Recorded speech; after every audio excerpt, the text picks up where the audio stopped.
Subscribe to Padma's Kitchen and press the bell icon for more videos.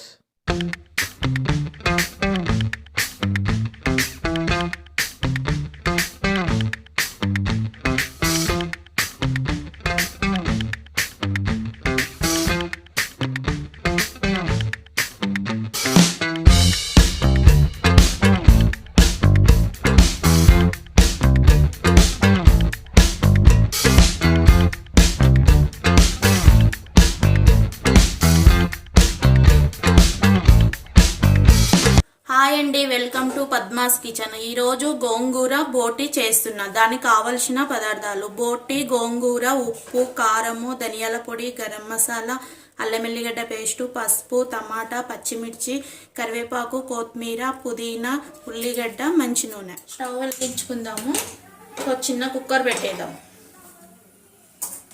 First వేడి water పెట్టి శుభ్రంగా ఒక 4-5 సార్లు ఇట్లా కడుక్కున్నాను. చూడండి ఎంత ఫ్రెష్గా అయిందో. బోటి ఇంత బాగా అయింది కదా.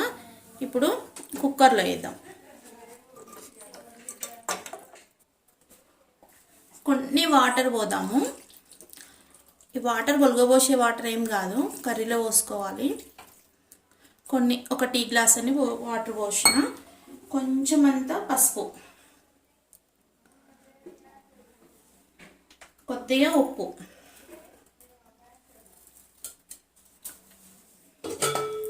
ఇప్పుడు మూత పెట్టేద్దాం. ఒక 2 విజిల్ తీద్దాము. 2 విజిల్ అయినాయి కదా. స్టవ్ కట్ చేద్దాం. కర్రీ తయారు చేసుకోవడానికి ఒక గిన్నె పెట్టుకుందాము. దాంట్లో నూనె పోదాము. బోటి అంటే కొంచెం కొవ్వు ఉంటుంది కాబట్టి నూనె తక్కువనే పడుతుంది.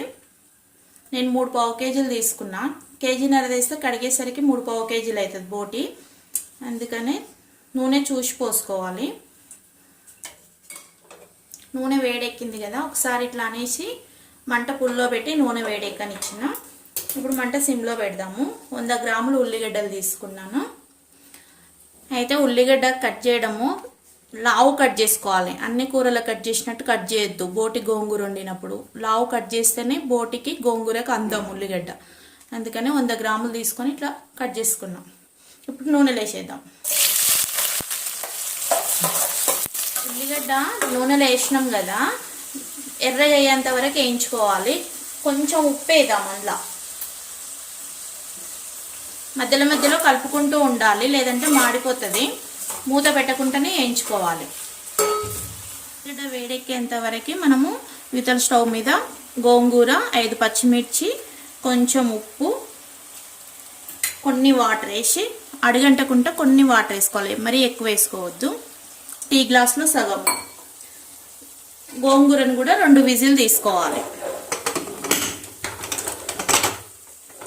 ఒకసారి కలుపుదాము. ఇంకా కొంచెము ఎర్రగా కావాలి ఉల్లిగడ్డ.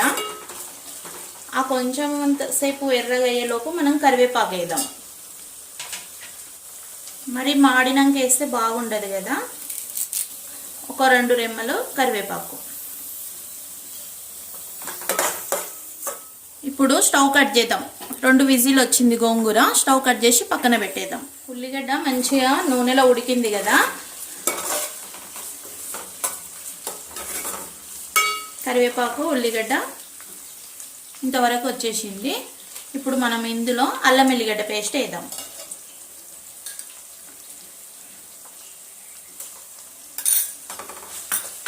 ఒక స్పూను అల్లం ఎల్లిగడ్డ పేస్ట్ వేసినాం కదా, కలుపుదాము. ఇక అల్లం ఎల్లిగడ్డ పేస్ట్ వాసన పోయేంతసేపు మగ్గనిద్దాం. అల్లం ఎల్లిగడ్డ పేస్ట్ వేసినాం కదా, ఒకసారి కలిపి మంట సిమ్లో పెట్టుకుందాము. బోటి కూర చేసేటప్పుడు కొంచెం కొత్తిమీర, పుదీనా 2 కలిపి కొద్దిగా ఉల్లిగడ్డ, అల్లం ఎల్లిగడ్డ పేస్ట్ ఉడికేటప్పుడు ఇది వేద్దాము. చాలా బాగుంటుంది. ఇట్లా మధ్యలో కొద్దిగా వేసుకొని వేంపితే కర్రీస్ మంచిగా అవుతాయి. ఇట్లా గోంగూర బోటి వండేటప్పుడు ఇట్లా వేసుకోవాలి.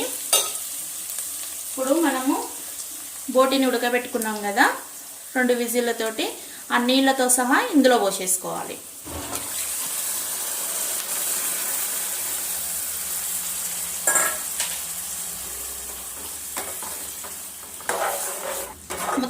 వేసినాం కదా, మంచిగా కలుపుకోవాలి.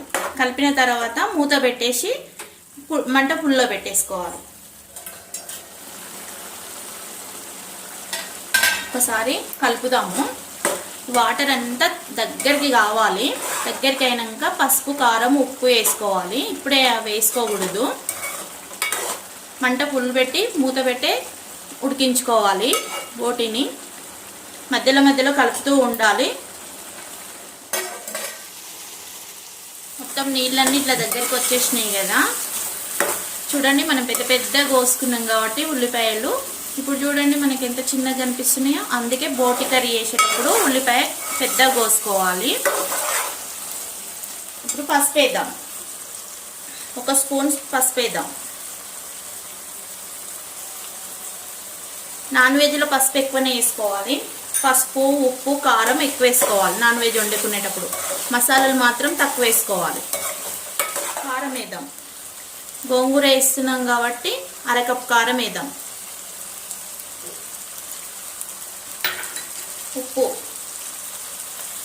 కొద్దిగా గోంగూరలు వేసి ఉడకబెట్టినాం, కొద్దిగా బోటిలో వేసి ఉడకబెట్టినాం కదా ఉప్పుని. ఇప్పుడు కొంచెం చూసి వేసుకోవాలి ఉప్పు. నేను 2 టీ స్పూన్లు వేస్తున్నా. 1/2 కప్పు కారానికి 2 టీ స్పూన్ల ఉప్పు వేసిన. 1/2 కప్పు కారం అంటే 5 టీ స్పూన్లు వేస్తే 1/2 కప్పు కారం అవుతుంది. 1/2 కప్పు కారానికి నేను 2 టీ స్పూన్ల దొడ్డుప్పు వేసుకున్నాను. ఇప్పుడు టమాటా వేద్దాం. ఒక టమాటా తీసుకున్నా కదా, సన్నం ముక్కలు కట్ చేసిన. ఇప్పుడు వేసేద్దాం.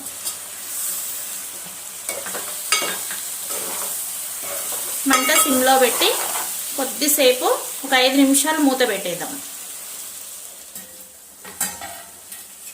టమాటా వేసినాక ఒక 5 నిమిషాలు మూత పెట్టి ఉడికించినాం కదా. ఇప్పుడు ఒకసారి కలుపుదాము. నూనె అంతా పైకి వచ్చేస్తుంది.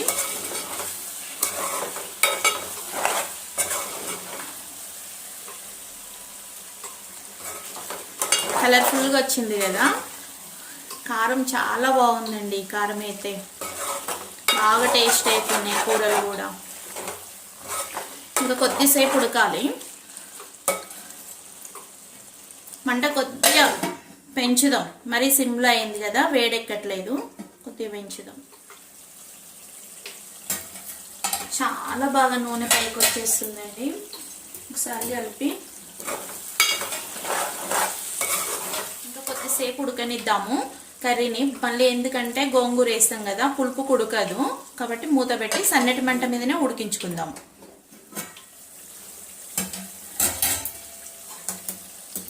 ఇప్పుడు ఒకసారి కలిపేద్దాము. మాడటానికి అవుతుంది. కర్రీ మొత్తము దగ్గరికి అయిపోయింది. ఇప్పుడు గోంగూరని కుక్కర్లో వేసుకున్నాం కదా, పచ్చిమిర్చి, ఉప్పు వేసి స్పూన్ తోటి మంచిగా ఇట్లా మెత్తగా నలుపుకొని వేసుకోవాలి. 1 కప్ అయింది. నేను 5 కట్టలు తీసుకున్నా, చిన్న కట్టలు అవి. 1 కప్ అయింది. అది వేసేద్దాం. గోంగూర వేసుకున్నాం కదా, ఒకసారి మొత్తము ముక్కలు కంటేటట్టుగా కలుపుకోవాలి. మనం గోంగూర ఏ కప్ తోటి తీసుకున్నామో ఆ కప్ తోటే వాటర్ వేసుకుందాం. ఎందుకు ఈ వాటర్ అంటే బోటి గోంగూర అంతా మంచిగా కలిపి ఉడకాలి కదా, పులుపు అనేది ముక్కలకు పట్టాలి కాబట్టి ఈ మాత్రం వాటర్ పోస్తే మంచిగా ఉడుకుతుంది. పోసిన తర్వాత మొత్తం కలుపుకోవాలి. వాటర్ పోసి గోంగూర ముక్కలు అన్నీ మంచిగా కలిపేసుకున్నాం కదా. ఇప్పుడు మంట కొద్దిగా పుల్లో పెట్టి 3 నిమిషాలు పెడదాం. మూత పెట్టి ఉడికించుకోవాలి. 3 నిమిషాలు అయింది కదా. 2 టీ స్పూన్ల గరం మసాలా వేద్దాము. మరీ ఫుల్ కాదు, మరీ సిమ్లో కాకుండా ఉడికించుకోవాలి. గోంగూర వేసిన తర్వాత 1 టీ స్పూన్ గరం మసాలా, 2 టీ స్పూన్లు ధనియాల పొడి. మొత్తం ఒకసారి కలిపి కొత్తిమీర, పుదీనా వేద్దాము. కొత్తిమీర, పుదీనా కొంచెము ఉల్లిగడ్డలను వేసేసినాం కదా. ఇప్పుడు ఇంకా కొద్దిగా ఉంది కదా, ఇది మొత్తం వేసేద్దాం. కాడలతోటే వేసుకోవాలి కొత్తిమీర, పుదీనా. కాడలతో వేస్తేనే నాన్ వెజ్కి టేస్ట్ బాగుంటుంది. వేసిన తర్వాత 1 నిమిషం మూత పెట్టి నిమిషం సేపు అయినాక స్టవ్ కట్ చేసుకుందాము. ఇప్పుడే కాదు, 1 నిమిషం సేపు అయింది కదా. ఇంతవరకు వచ్చేసింది. మరి కొత్తిమీర పుదీనా మొత్తం వేడికి నల్లగా అయిపోతుంది. చల్లగా అయ్యే వరకు మనం ఇప్పుడు గోంగూర బోటి కర్రీ రెడీ. స్టవ్ కట్ చేద్దాం.